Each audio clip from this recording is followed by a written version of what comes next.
கரும்பை வெட்டணும். ஆம்பளை வெட்டுவீங்க, உங்க ஒய்ஃப் வந்து கத்தை கட்டுவாங்க.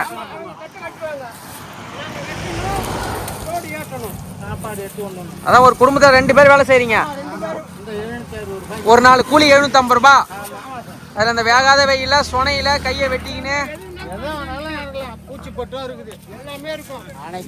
எவ்வளோ கூலி போகுது? ஒரு டன்னுக்கு 720 ரூபா, 2 பேருக்கு சேர்த்து. என்ன எல்லா வேலை சேர்த்துட்டாங்க. கொத்தனார் வேலை, கூலி வேலை எப்போ ஏற்றுவாங்க கரும்பட்டத்துக்கு? எப்பதான் ஏற்றுவாங்கன்னு தெரியல. நாங்களும் கேட்டுன்னு தான் இருக்கிறோம், யாரும் தர மாட்டாங்க.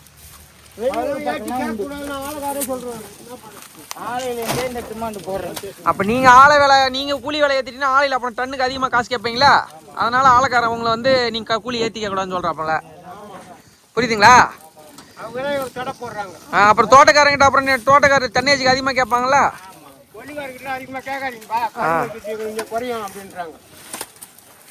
இருக்கவன் இருந்துனே தான் இருக்கிறான், சம்பாரிச்சுனே தான் இருக்கான். கூலி வேலை செய்யணும், கஷ்டப்பட்டுனே தான் இருக்கீங்க.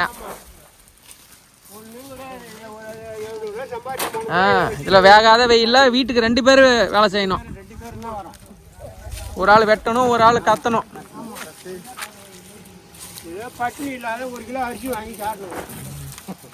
என்ன ஊருப்பா இது? ஒரப்பாடி. என்ன மாவட்டம்? எத்தனை வருஷமா இந்த மாதிரி கூலி வேலை செய்றீங்க, கரும்பு வேலை? 20 வருஷமா இருக்கிறேன் இந்த வேலையை. 20 வருஷமா? 20 வருஷம் இந்த வேலையை சொல்லிட்டு இன்னும் வெட்டிட்டு தான் இருக்கீங்க. இப்போ என்ன வயசு உங்களுக்கு? எனக்கு 60 ஆக போகுது. 60 வயசுல இன்னும் கூலி வேலை செஞ்சு கஷ்டப்படுறீங்க. ஆமா ஆமா. மேலே ஏற்ற பேர் அவர் 80 வயசு.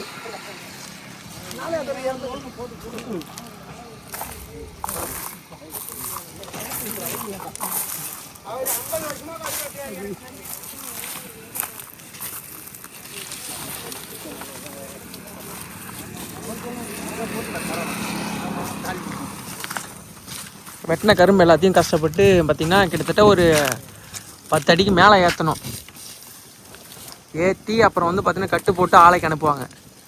இது வெட்டுறது கஷ்டம், அதை கத்த பிடிக்கிறது ஒரு கஷ்டம். அதை ஏற்றி அனுப்புறதுக்குள்ளே முடிஞ்சிடும்.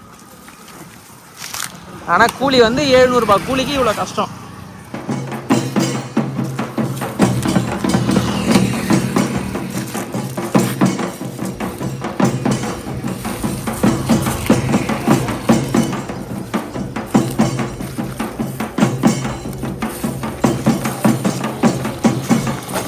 என்ன ஒரு ஆளுங்கண்ணா போதே? நெல்லிக்குப்பமா? இந்த கடலூர் மாவட்டத்தில் பெரிய ஆள் அதுதானே?